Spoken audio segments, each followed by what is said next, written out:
दोस्तों नमस्कार। दोस्तों दीपावली की आप सभी को बहुत बहुत शुभकामनाएं। और यह मौका लक्ष्मी जी की पूजा करने का होता है। और भारत में तो परंपरा है कि घर में अगर बेटी ने जन्म ले लिया तो कहते हैं घर में लक्ष्मी आ गई। बधाई देने वालों का जो तांता लगा रहता है, जो शुभकामनाएं देते हैं, उनकी जुबान पर एक ही शब्द होता है बेटी के जन्म के साथ कि घर में लक्ष्मी आई है। लेकिन यह कल्पना के परे है कि लक्ष्मी जो घर में आई हो वह पैसे के अभाव की वजह से खुदकुशी कर ले। और उससे भी बड़ी त्रासदी यह है कि वह लक्ष्मी अगर पढ़ाई करना चाहती है और स्कूल पास करके कॉलेज चली जाती है, कॉलेज में टॉपर होती है, और उसके बाद जब वो हाई एजुकेशन की दिशा में बढ़ती है तो वह इसलिए खुदकुशी कर लेती है कि पढ़ाई के लिए जो न्यूनतम जरूरतें हैं उसके लिए भी उसका परिवार पैसे मुहैया नहीं करा सकता है। और इस देश के भीतर में यह एक दो घरों का सच नहीं है, सैकड़ों नहीं हजारों घर हैं इस देश के भीतर में। हर बरस ऐसी बच्चियां खुदकुशी करती हैं जिनके पास शिक्षा के लिए, शिक्षा की चाहत है लेकिन शिक्षा के लिए पैसा नहीं है। आज हम आपको एक ऐसी स्थिति से अवगत कराना चाहते हैं और उसके साथ इस देश के उस सिस्टम को भी जानने की कोशिश कीजिएगा जहां पर गरीब छात्रों के लिए, हाशिए के तबके से उठकर हायर एजुकेशन की दिशा में बढ़े हुए बच्चों के लिए एक स्कॉलरशिप की व्यवस्था है। स्कॉलरशिप मंत्रालयों के जरिए मिलते हैं, डिपार्टमेंट्स के जरिए मिलते हैं, यूनिवर्सिटीज में मिलते हैं, कॉलेजेस में मिलते हैं। कॉलेजेस के भीतर में जिस फैकल्टी में बच्चा पढ़ाई कर रहा है वहां से भी उसको कहीं आर्थिक राहत मिलती है। लेकिन यह सिर्फ क्या कागजी बातें हैं? हमें लगता है कि आज इन स्थितियों से आपको अवगत होना चाहिए। लक्ष्मी जी की पूजा जरूर कीजिए। घर में किसी भी बेटी का जन्म होता है तो लक्ष्मी घर में आई है, इसकी बधाई जरूर दीजिए। लेकिन इसके साथ इस एहसास को भी जीने की कोशिश जरूर कीजिएगा कि दरअसल इस देश का सच क्या है और इस देश के पीछे उस सच की त्रासदी क्या है। तेलंगाना की राजधानी है हैदराबाद और हैदराबाद के हवाई अड्डे से तकरीबन 30 किलोमीटर, जो कि शहर से लगभग 20 किलोमीटर दूर है, यानी हैदराबाद से तकरीबन 50 किलोमीटर की दूरी पर एक सादनगर का इलाका है। सादनगर एक ऐसा इलाका है जहां पर 2002 में बिल क्लिंटन भी गए थे। जब वो पोलियो इम्यूनेशन की दवाई दे रहे थे तो वहां के कम्युनिटी हॉस्पिटल में गए थे। सादनगर में जाइएगा तो वहां पर इसरो का ऑफिस भी है और इसरो के सेंटर में डाटा रिसेप्शन, जो अलग अलग सैटेलाइट्स के जरिए होते हैं, उसका एक हेडक्वार्टर भी है। तो सादनगर की पहचान बड़ी शानदार है और हैदराबाद से सटा हुआ इलाका है तो वहां पर रियल एस्टेट ने अपने तौर पर धूम मचा रखी है, खूब पैसा है। चाहे वहां पर डीएलएफ को आप देख लीजिएगा अपने तौर पर, या माय होम को देखिएगा, वहां पर एक संतोषनी ग्रुप है वह भी है, वहां पर स्कंददंशी ग्रुप है, वो बड़ी तादाद में रियल एस्टेट, यानी एक ऐसा शहर है जिस शहर के भीतर में पैसा, पूंजी, सब कुछ है।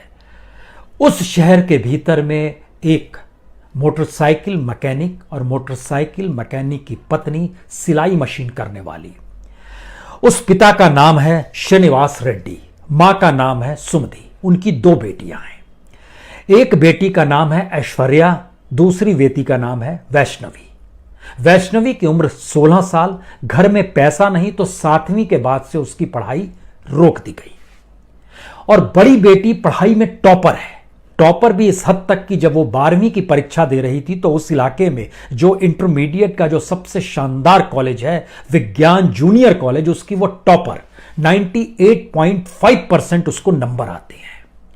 दिल्ली के लेडी श्रीराम कॉलेज में जहां पर एडमिशन लेना आज की तारीख में आपको कम से कम 99% नंबर होने चाहिए, उसने जिस बरस एडमिशन लिया था उस बरस 98.5% में उसका एडमिशन हो गया था। वो लड़की पढ़ाई कर रही है। पढ़ाई करते करते पहला साल बीतता है, पहला साल बीत रहा होता है। फरवरी में हॉस्टल्स बंद हो जाते हैं, कॉलेज में स्थिति नाजुक हो जाती है। कोविड-19 की वजह से हॉस्टल से कह दिया जाता है आप लोग अपने अपने घर जाइए। इस घर जाने की प्रक्रिया में फिर ऑनलाइन की पढ़ाई शुरू होती है। लेकिन ऑनलाइन की पढ़ाई के लिए एक लैपटॉप चाहिए। मोबाइल के जरिए कोई कितना पढ़ सकता है? और जिस ऐश्वर्या रेड्डी जिसका हम जिक्र आपसे कर रहे हैं, जिसकी उम्र 19 बरस, उसके पास लैपटॉप नहीं है, परिवार के पास पैसा नहीं है कि लैपटॉप भी खरीद सके। बेटी को जब पढ़ाना था, जब वो इंटरमीडिएट में गई थी, तो घर के एक कमरे को मॉर्टगेज किया गया, उसको बेचा नहीं गया, बल्कि जब पैसा होगा वापस ले लिया जाएगा। 2 लाख रुपए में उसको किया गया, पढ़ाई उसकी शुरुआत हुई और दिल्ली तक भेजा गया उसको। दिल्ली में पढ़ाई, हॉस्टल में रह रही है। लेकिन लॉकडाउन के बाद की परिस्थिति, जब ऑनलाइन की पढ़ाई शुरू कर रही है, उस लड़की के सामने संकट आता है कि लैपटॉप कहां से लाएं। लैपटॉप के लिए घर में पैसा नहीं है। पिताजी आश्वासन देते हैं आज नहीं कल ला देंगे लैपटॉप। वो लड़की लेकिन अपने तौर पर लगातार जद्दोजहद कर रही है, मित्रों से बात कर रही है, फोन के जरिए पढ़ाई नहीं हो पा रही, इन बातों का जिक्र कर रही है। और इन जिक्र को करते करते उसने देखा कि किस तरीके से प्रवासी मजदूरों को बाहर भेजने के लिए सोनू सूद जो कलाकार हैं वह भी लगे हुए हैं। तो वो एक ईमेल सोनू सूद को भी भेजती है। उस ईमेल के भीतर में वो बहुत साफ तौर पर जिन बातों का जिक्र करती है, हमको लगता है पहले उस पत्र के एक हिस्से को आप पढ़ लीजिए। वो लिखती है ईमेल में, मेरे पास लैपटॉप नहीं है, मैं प्रैक्टिकल पेपर दे नहीं पा रही हूं, मुझे डर है कि कहीं मैं इन पेपर में फेल ना हो जाऊं, मेरा परिवार कर्ज में डूबा है, लैपटॉप खरीद पाना संभव नहीं है, मैं समझ नहीं पा रही हूं कि मैं ग्रेजुएशन भी कर पाऊंगी या नहीं कर पाऊंगी। यह उसने सोनू सूद को भेजा। 14 सितंबर को यह ईमेल किया गया और उसके बाद उनके यहाँ जो भी समस्या हो, सवाल सोनू सूद का यहाँ पर नहीं है, सवाल पूरे एक सिस्टम का है। और उस सिस्टम में एक बच्ची पढ़ना चाह रही है, लेकिन उस बच्ची के भीतर क्या चल रहा है, कैसे चल रहा है, किन परिस्थितियों में वह रह रही है। परिवार ने लॉकडाउन, जो मोटरसाइकिल मैकेनिक है पिताजी, उन्होंने लॉकडाउन से पहले जो 2 लाख रुपए मिले थे, कुछ बेटी की पढ़ाई में लगा, कुछ अपनी एक दुकान खोली। लेकिन लॉकडाउन में सब चीज बंद हो गया, काम हो नहीं पा रहा था, घर में पैसा आ नहीं पा रहा था। मां जो सिलाई करती थी उसके जरिए भी पैसा नहीं आ पा रहा था। लेकिन बेटी को लैपटॉप चाहिए, पढ़ाई करनी है, वो इस संघर्ष से लगातार जूझ रही है। और इस किस मेंटल एस्पेक्ट में होगी शायद कोई समझ नहीं पाता है। माता पिता भी इन परिस्थितियों को देख तो रहे हैं, उसकी बेबसी, और वो पढ़ाई करना चाह रही है। और वह जिस अपनी खुदकुशी को, जो 2 नवंबर को पिछले दिनों जब उसने खुदकुशी की, और उसका एक पत्र हाथों से लिखा हुआ जो था, वह उसने किस मनस्थिति में लिखा हुआ होगा, उस पत्र के एक हिस्से को पढ़िए और समझने की कोशिश कीजिए। मेरी वजह से मेरा परिवार वित्तीय संकट से जूझ रहा है। उसके भीतर एक एहसास है कि उसकी पढ़ाई के लिए पिता ने एक कमरा मॉर्टगेज भी कर दिया, 2 लाख भी आए, लेकिन अब उसे चुकाना है, दूसरी जगहों से कर्ज भी ले लिया, दुकान भी खोल ली। इन सारी परिस्थितियों से वो गुजर रही है। मैं परिवार पर बोझ हो गई हूं, मेरी शिक्षा बोझ हो गई है, मगर मैं पढ़ाई ना करूं तो मैं जिंदा नहीं रह सकती। भारत की एक बेटी, किसी घर की एक लक्ष्मी सिर्फ पढ़ना चाहती है, और पढ़ाई ना करूं तो मैं जिंदा नहीं रह सकती। यह शब्द ऐसे हैं जिसमें उसको समझ में नहीं आ रहा क्या है। वह स्कॉलरशिप के लिए उसने अप्लाई किया हुआ है, स्कॉलरशिप सैंक्शन होगी जल्द ही, यह पत्र भी आ गया, यानी आपको चुन लिया गया है, लेकिन स्कॉलरशिप आ नहीं पा रहा है। सितंबर में ही पत्र आ गया कि आपको मिल जाएगा, लेकिन मिल नहीं पा रहा है। उस ऐश्वर्या के जहन में क्या क्या गूंज चल रहा होगा, यह भी सोचने की बात है। और अक्टूबर में उसके पास पत्र आता है कि आप हॉस्टल खाली कर दीजिए। हॉस्टल में बहुत कम पैसे में आप रह सकते हैं, और हॉस्टल के बाहर, दिल्ली यूनिवर्सिटी के बाहर जब कोई आप किसी जगह पे रहते हैं तो आपको कम से कम 15,000 रुपए एकोमोडेशन के चाहिए ही, जिसमें खाना और घर का वो कैसे कहां से लाएगी इन स्थितियों में, उससे जूझ रही है। लेकिन उसने व्हाट्सएप पे वार्डन को, जो हॉस्टल के वार्डन है, व्हाट्सएप किया कि मैं 7 नवंबर तक खाली कर दूंगी। लेकिन 2 नवंबर को उसने खुदकुशी कर ली, इन तमाम परिस्थितियों को देखते समझते हुए कि परिवार पैसा नहीं जुटा पाएगा। उसके पिता के जहन में भी ये सवाल आया कि ऐसी स्थिति घर के भीतर की है, और बेटी के जहन में ये चल रहा होगा, तो वो उसके बाद इतना ही कह पाते हैं, उन तमाम बेटी और बच्चों के जहन में आपको झांकना चाहिए कि उनके दिलों में क्या चल रहा है। क्योंकि भारत एक ऐसा देश है जहां पर पढ़ने वाले बच्चे सबसे ज्यादा खुदकुशी करते हैं। और आपको जानकर हैरत होगी कि पिछले ही बरस, यानी 2019 में, एनसीआरबी का डाटा कहता है कि बीते 25 बरस के दौर में सबसे ज्यादा खुदकुशी पिछले बरस हुई, जो कि तकरीबन 10,335 है। ये सबसे ज्यादा है। खुदकुशी ऐसा नहीं है कि ये पहली बार हुई है, साल दर साल हुई है, लेकिन ये बढ़ती चली आई है। और अजीबोगरीब संकट है कि स्कॉलरशिप का पैसा भारत सरकार लगातार पिछले 5-6 वर्षों में कम करती आई है। यहां पर किसी सत्ता सरकार का नाम लेने का जरूरत नहीं पड़ेगी, हम सिर्फ आपको ईयर दर ईयर बताते चलेंगे जिसके जरिए आप समझ पाएं कि क्या स्थिति है। 1995 से 1999 तक पहले 5 साल में अगर आप उस पीरियड में चले जा रहे हैं, 27,359 छात्रों ने खुदकुशी की। हम इसमें बताएंगे लड़कियों की और घर की लक्ष्मियों का क्या हाल रहता है। सन 2000 से 2004 तक 5-5 साल का है, 2% इजाफा हुआ और 27,880 बच्चों ने खुदकुशी कर ली जो पढ़ाई कर रहे थे, वह भी हायर एजुकेशन में। 2005 से 2009 तक लगभग 30,000 बच्चों ने खुदकुशी की। 2010 से 2014 तक झटके में बहुत ज्यादा खुदकुशी बढ़ गई, 38,000 बच्चों ने खुदकुशी कर ली। और 2015 से 2019 तक इस 5 साल में 48,537 बच्चों ने खुदकुशी की और उसमें सबसे ज्यादा पिछले बरस 10,335 बच्चों ने खुदकुशी की। ये बच्चे क्यों खुदकुशी कर रहे हैं और उनके भीतर में कितनी बड़ी तादाद घर में लक्ष्मी आई है उसकी खुदकुशी हो गई, और वह भी हायर एजुकेशन से जुड़ी हुई है। इन 10,000 बच्चों में से लगभग 1,600 छात्राएं ऐसी हैं जो स्टूडेंट पढ़ाई कर रही थी। कुछ बच्चे ऐसे हैं जो नशों की वजह से कर लिए होंगे, लेकिन हम जो आंकड़ा बता रहे हैं पढ़ाई करते हुए और पढ़ाई में तकलीफ होते हुए, और उनको जो स्कॉलरशिप मिलनी चाहिए अप्लाई भी किया है फिर भी नहीं मिल पाई और खुदकुशी कर ली। ऐश्वर्या के पिता, उनका कहना है कि वो चाहते हैं कि अब उनकी छोटी बेटी तो कम से कम पढ़ाई करे, जिससे कोई उसकी पढ़ाई 7वीं के बाद रोक दी गई थी क्योंकि घर में पैसा नहीं था। वह भी लक्ष्मी है, लेकिन पहली बेटी थी ऐश्वर्या, दूसरी बेटी है वैष्णवी। अब उसको कैसे पढ़ाएंगे, किस रूप में पढ़ाएंगे, यह भी एक सवाल है। और पत्र के आखिर में उस ऐश्वर्या ने लिखा, मुझे माफ करना, मैं अच्छी बेटी नहीं हो सकी। इस देश को कौन माफ करेगा जो पढ़ाई के लिए परिस्थितियां भी पैदा नहीं कर पाई। अपने तौर पर अपने कॉलेज की टॉपर दिल्ली जैसी जगह पे आके एडमिशन लेके रहना और उसको पूरा भी नहीं कर पाए, जबकि तमाम स्कीम चल रही है। उन तमाम स्कीम के भीतर का सच है, अगर यूनिवर्सिटीज के भीतर जाइएगा और कॉलेज के भीतर जाइएगा तो प्रिंसिपल भी कहती हैं, लेडी श्री राम कॉलेज की प्रिंसिपल ने कहा, हाँ कई स्कीम है, स्कॉलरशिप भी है, मानसिक तौर पर जो परेशान छात्र रहते हैं उनके लिए एक मैकेनिज्म भी है, लेकिन कोई काम नहीं कर रहा है। Ministry of science and technology जो एक इंस्पायर स्कॉलरशिप देती है वह भी उस तक नहीं पहुंच पाया, जो कि अंडर ग्रेजुएट को मिलता है, पोस्ट ग्रेजुएट को मिलता है, पीएचडी करने वाले को मिलता है, एमफिल करने वाले को मिलता है, लेकिन उस तक वो नहीं पहुंच पाया।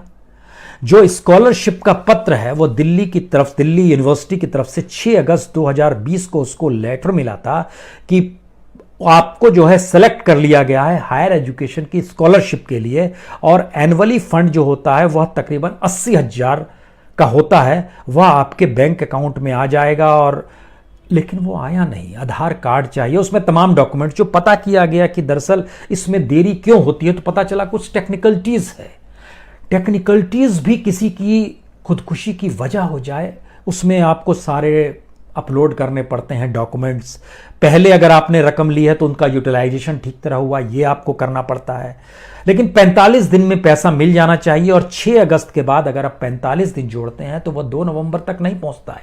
उससे पहले ही पैसा पहुंच जाना चाहिए था, लेकिन पैसा नहीं पहुंच पाया। लेकिन कितनी छोटी जरूरत है एक लैपटॉप जिसके जरिए पढ़ाई करें। दिल्ली यूनिवर्सिटी में इस बात से पूछा गया था कितने लोगों के पास लैपटॉप नहीं है, जो ऑनलाइन की 27% बच्चों ने कहा था, जो एक सर्वे किया गया, हमारे पास लैपटॉप नहीं है। लेकिन भारत के भीतर के इंफ्रास्ट्रक्चर का सच है, जो डिजिटल इंडिया की तरफ हम बढ़ पा रहे हैं, उसमें लगभग 80% ने कहा था कि दरअसल इंटरनेट अच्छा नहीं है, तो ऑनलाइन सिस्टम कैसे करेंगे। इसका मतलब क्या है? इसका मतलब है कि ऑनलाइन 20% से ज्यादा जा नहीं पा रहा, और किसी तरह जो मोबाइल से जुड़ रहे हैं या जिनके पास इंटरनेट स्लो भी आ रहा है, उन सबको मिला दीजिएगा तो लैपटॉप जिनके पास नहीं है, ऐसे 27% लोग हैं। तो इस स्थिति में भारत जी रहा, यानी ये कल्पना के परे है कि कॉन्स्टिट्यूशन के आर्टिकल 46 में बकायदा राज्य को निर्देश है, जो हाशिए पर पड़ा तबका है, SC ST है, कमजोर तबका है, उसको एजुकेशन में आपको मदद करनी है। लेकिन मदद क्या होती है? फीस पिछले साल ही इतनी ज्यादा बढ़ा दी गई, यह ध्यान ही नहीं दिया गया कि जो कमजोर तबका है वो कहां से लाएगा। यहां तक कि स्कॉलरशिप का पैसा कम कर दिया गया, जो बजट का हिस्सा एजुकेशन पे होता है वह भी कम कर दिया गया। जो यूनियन बजट का 4.1% 2014-15 में एजुकेशनल सेक्टर एक्सपेंडिचर था, वह घटकर अब 3.4% पे आ गया। फीस सीबीएसई की जो 10th और 12th की थी, जनरल तौर पर 750 रुपए से बढ़ाकर 1,500 रुपए किया गया, और जो SC ST है उसमें सिर्फ 50 रुपए देकर वो पढ़ाई कर सकता था 10th 12th की, उसके ऊपर 1,200 रुपए फीस कर दी गई, यानी लगभग 2300% फीस बढ़ा दी गई। यानी क्या फिलॉसफी और किस रूप में काम होता है। इसलिए ऐश्वर्या की स्थिति या उसके परिवार की स्थिति, और खासतौर से लॉकडाउन में इस देश के ऐसे सैकड़ों परिवारों के सामने संकट होगा कि बच्चे को कैसे पढ़ाएं, किस रूप में पढ़ाएं। ड्रॉप आउट सबसे ज्यादा है इन जगहों पर, लेकिन उस दिशा में भी हमारा ध्यान नहीं जाता है। खुदकुशी की स्थितियां इसीलिए बार बार पैदा हो रही हैं, और उन बच्चों के साथ जो पढ़ना चाहते हैं, अच्छा पढ़ रहे हैं। जरा एक स्थिति देखिए, खासतौर से स्कॉलरशिप जो दी जाती है, हमको लगता है वह भी समझना होगा। 2015-16 में एससी के लिए स्कॉलरशिप जो एलोकेशन किया गया वह 843 करोड़ था। 19-20 में वह घटकर 4 साल के बाद घटकर आधे से भी कम पर आ गया, 355 करोड़। यानी अब आप ध्यान देना शुरू कीजिए कैसे स्कॉलरशिप की रकम निर्धारित की जाती है अगर घटती है तो। अगर वो 843 करोड़ था, 2016-17 में 507 करोड़ होता है। 2017 में सिर्फ 63 करोड़ रुपए एससी की स्कॉलरशिप, 2018-19 में 109 करोड़, 19-20 में 355 करोड़। और 19-20 में एक और बात की गई, पहले सेंटर सारा पैसा देता था, अब कहा गया हम 60% देंगे, 40% स्टेट देगा। यह एक नई स्थिति आई। और तो और प्लानिंग कमीशन ने 2012-17 की जो 5 ईयर प्लान रखा, उसमें बोला कि आप कम से कम पहली से लेकर 7वीं तक भी बच्चों को स्कॉलरशिप दीजिए, लेकिन कोई बजट उनके लिए रखा नहीं गया। स्कॉलरशिप की रकम अगर लगातार घट रही है, बच्चे लगातार बढ़ रहे हैं, जितने लोग अप्लाई करते हैं बेनिफिशियरीज उससे भी कम होते हैं। यह भी स्थिति आप समझें। लेकिन पहले स्कॉलरशिप, उसके बाद आइए एसटी की स्कॉलरशिप, शेड्यूल्ड ट्राइब की स्कॉलरशिप। इसको ऐसे भी समझिए कि लगभग 43 बच्चे, अगर 100 बच्चे जाते हैं शेड्यूल्ड ट्राइब के, यूं भी बहुत कम बच्चे जा पाते हैं पढ़ाई के लिए, उसमें भी 43 बच्चे छोड़ देते हैं पढ़ाई, 8वीं के बाद वो पढ़ाई नहीं कर पाते हैं। और इनके ऊपर भी जो इनका अलग से प्री मैट्रिक स्कॉलरशिप और पोस्ट मैट्रिक स्कॉलरशिप है, उसके भी आंकड़े आप देखिए। किसी भी राजनेता के चुनाव प्रचार पर उससे ज्यादा खर्च हो जाता है। 2017-18 में 294 करोड़ रुपए, 2018-19 में 310 करोड़ रुपए, 2019-20 में 340 करोड़ रुपए। यह प्री मैट्रिक है। पोस्ट मैट्रिक 1,464 करोड़ रुपए 2017-18 में थे, जो बढ़ते बढ़ते 1,600 करोड़ तक पहुंचे हैं। यहां पर एक दूसरा सवाल भी है कि कितने बच्चे हैं जो कि पोस्ट मैट्रिक जिन्होंने अप्लाई किया होगा और बढ़े हैं क्या। अब आपको जानकर हैरत होगी, 2015-16 में अगर 22 लाख बच्चों ने स्कॉलरशिप के लिए अप्लाई किया तो वो अब घट रहे हैं, और उनकी संख्या बढ़कर 18 लाख से नीचे आ गई। यानी बढ़ने चाहिए तो वो कम हो रहे हैं। एलोकेशन जो था वह 2018-19 में 350 करोड़ का था, 19-20 में घटकर 340 करोड़ रुपए हो गया। इस स्थिति में इसमें 2006-7 में ओबीसी को भी दिया गया स्कॉलरशिप, उनके लिए व्यवस्था की गई। वह भी इसलिए बड़ा महत्वपूर्ण है क्योंकि खिलवाड़ किया जाता है स्कॉलरशिप के नाम पर भी। मसलन 2015-16 में स्कॉलरशिप जो दी गई वो 121 करोड़ की थी, 16-17 में 129 करोड़ की थी, 17-18 में 128 करोड़ की थी, 18-19 में 132 करोड़ की थी, 19-20 में 220 करोड़। इसको हमने लगाया कि आखिर कितने बच्चे अप्लाई करते और कितना पैसा मिलता होगा।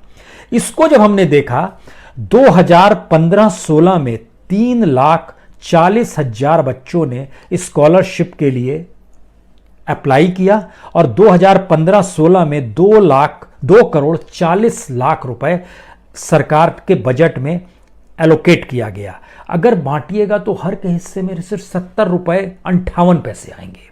इसी तरीके से 2017-18 में 20,000 बच्चों ने अप्लाई किया और बजट था सिर्फ 35 लाख रुपए। 35 लाख रुपए स्कॉलरशिप का बजट था, हर के हिस्से में 175 रुपए आए। कैसे पढ़ाई करेगा, किस रूप में पढ़ाई करेगा। और इन सब के बीच में ये जो हम आपसे जिक्र कर रहे थे डाटा का, यह सफाई कर्मियों को लेकर एक स्पेशली किया गया क्रिएट कि जो सफाई कर्मी हैं उनके बच्चों को, क्योंकि पार्लियामेंट्री स्टैंडिंग कमेटी ने कहा कि उनको भी देना चाहिए, और उनके लिए जब अप्लाई किया गया तो पता चला कि जो पैसा एलोकेट किया जा रहा है वह भी नहीं दे पा रहे हैं। यह स्थिति इन बच्चों की है। 75 रुपए और 175 रुपए से बात आगे बढ़ नहीं पाई। जो माइनॉरिटीज है, माइनॉरिटीज में बड़ी तादाद मुस्लिम्स की, क्रिश्चियंस की, सिख, बुद्धिस्ट, जैन और पारसी सभी आते हैं, और 70 लाख स्कॉलरशिप दी जाती है। अब आप कल्पना कीजिए कि 70 लाख स्कॉलरशिप के लिए फंड कितना होगा और उस फंड को लेने वाले बच्चे कितने होंगे। यह भी, इसको इस रूप में पहले समझ लीजिए कि 73 लाख फ्रेश एप्लीकेशन पिछले साल माइनॉरिटीज की तरफ से आए, 70 लाख को स्कॉलरशिप मिलनी है, 73 लाख फ्रेश आए और 35 लाख ने रिन्यूअल कराने के लिए अप्लाई किया। 73 लाख में से सिर्फ 29 लाख बच्चों को चुना गया और 35 लाख में से 27 लाख का रिन्यूअल किया गया, उसमें भी 8 लाख का नहीं किया गया। यानी एक ऐसी स्थिति आ गई कि जो बच्चे स्कॉलरशिप चाहते भी हैं उसमें भी आप नहीं दे पा रहे हैं क्योंकि बजट नहीं है। और बजट की स्थिति यह है कि अगर आप उसको ईयर वाइज देखना शुरू करें, सिर्फ माइनॉरिटीज का अगर आप देखें, 2015-16 में प्री मैट्रिक में 1016 करोड़ रुपए था, पोस्ट मैट्रिक में 558 करोड़ रुपए था। हायर एजुकेशन में आप जा रहे हैं, कम हो जा रहा है क्योंकि बच्चे ही नहीं आ पा रहे हैं, पढ़ाई नहीं कर पा रहे हैं। और ये बढ़ते बढ़ते 19-20 में पिछले साल 1220 करोड़ तक पहुंचा और 2016-17 में तो ये घट के 369 करोड़ हो गया। यानी कब बढ़ाना है, कब करना है, शायद ये सियासत की जरूरत के हिसाब से होता है, इलेक्शन की जरूरत के हिसाब से होता है, प्रांत में किस जगह पर मुस्लिम को प्रभावित किया जा सकता है या माइनॉरिटीज को कैसे अनुकूल किया जा सकता है, क्या उसके मुताबिक होता है, यह सवाल है। और पोस्ट मैट्रिक में 496 करोड़ रुपए लास्ट ईयर एलोकेट किया गया। इसका मतलब ये बहुत साफ तौर पर है कि हमारे पास बजट की व्यवस्था, पैसा है नहीं।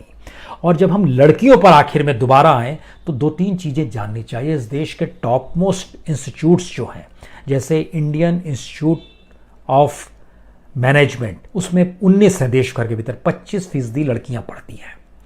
जो all India institute of medical science है 6 जगहों पर, उसमें लगभग 50% लड़कियां पढ़ाई कर रही है।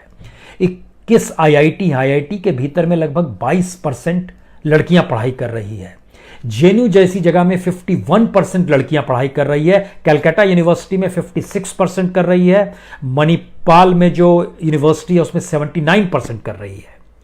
इस कैटेगरी में आइएगा तो कुछ जगहों पर बहुत कम भी है। टॉप मोस्ट हम आपको बतला रहे हैं कि लड़कियां किस रूप में पढ़ाई करती है। पुणे में सावित्रीबाई फुले यूनिवर्सिटी है, 47% लड़कियां पढ़ाई करती है। हैदराबाद यूनिवर्सिटी में 39% लड़कियां पढ़ाई करती हैं। बीएचयू में 38% लड़कियां पढ़ाई करती हैं। अमृता विश्व विद्यापीठ है कोयम्बटूर में 46% करती है। Indian institute of science Bangalore का, जो देश का टॉप मोस्ट इंस्टीट्यूट है, उसमें 28% लड़कियां पढ़ाई करती हैं। और जादवपुर यूनिवर्सिटी में 31% लड़कियां पढ़ाई करती है। इन लड़कियों में से अधिकतर लड़कियों को स्कॉलरशिप चाहिए और स्कॉलरशिप दे पाने की स्थिति में यूनिवर्सिटी नहीं आ पाती है, टाइम पे नहीं आती है, टेक्निकल प्रॉब्लम्स आती हैं। सारी चीजों का सामना हर किसी को करना पड़ता है। और आखिर की स्थिति यह समझ लीजिए कि इस साल का बजट, जो खास तौर से 2020-21 का बजट है, इसमें जो स्कूल एजुकेशन और लिटरेसी का जो पूरा बजट बनाया गया वो 59,000 करोड़ का है, 59,845 करोड़ का। लेकिन इसमें अलग अलग जगहों पर जो एलोकेशन किया गया है वह पिछले साल की तुलना में और कम कर दिया गया। मसलन शेड्यूल कास्ट सब प्लान में कितना दिया गया है, पिछले साल दिया गया था 10,855 करोड़, इस बार लगभग 586 करोड़ और कम हो गया, 10,259 करोड़ हो गया। ट्राइबल सब प्लान पिछले साल था 6,164 करोड़, इस बार वो घटकर 5,864 करोड़ हो गया, यानी 300 करोड़ उसमें भी कम हो गया। और इसमें भी जो नॉर्थ ईस्ट को लेकर बात होती है, नॉर्थ ईस्ट फर्स्ट का जिक्र जो हो रहा है, नॉर्थ ईस्ट रीजन का जो सब प्लान है वह पिछले साल था 5,505 करोड़, इस बार उसमें 299 करोड़ की कमी आ गई और 5,206 करोड़ हो गया। यानी एजुकेशन को देखे कितनी सीरियसनेस इस देश के भीतर में है, उसका एक सच आपके सामने है। घर में लक्ष्मी आए, बेटी के आगमन के साथ इस बात का जिक्र होता है। लेकिन दीपावली के मौके पर जब हम आपसे ये कह रहे हैं कि घर की लक्ष्मी इसलिए खुदकुशी कर पा रही है कि वह सरस्वती को हासिल करना चाहती है, ज्ञान अर्जन करना चाहती है, और इस देश का सिस्टम और हमारी परिस्थितियां इजाज़त नहीं देती है कि वह पढ़ भी सके, और वो कहे कि एजुकेशन हासिल करना घर पर बोझ हो गया है और घर पे ये बोझ मैं नहीं डालना चाहती हूं, इससे बड़ी त्रासदी इस देश के लिए कुछ नहीं हो सकती है जहां पर शिक्षा की एक महत्ता रही है। फिर भी आपको दीपावली की बहुत बहुत शुभकामनाएं, बहुत बहुत शुभकामनाएं, और लक्ष्मी पूजा तो होगी ही। बहुत बहुत शुक्रिया, बहुत बहुत शुक्रिया।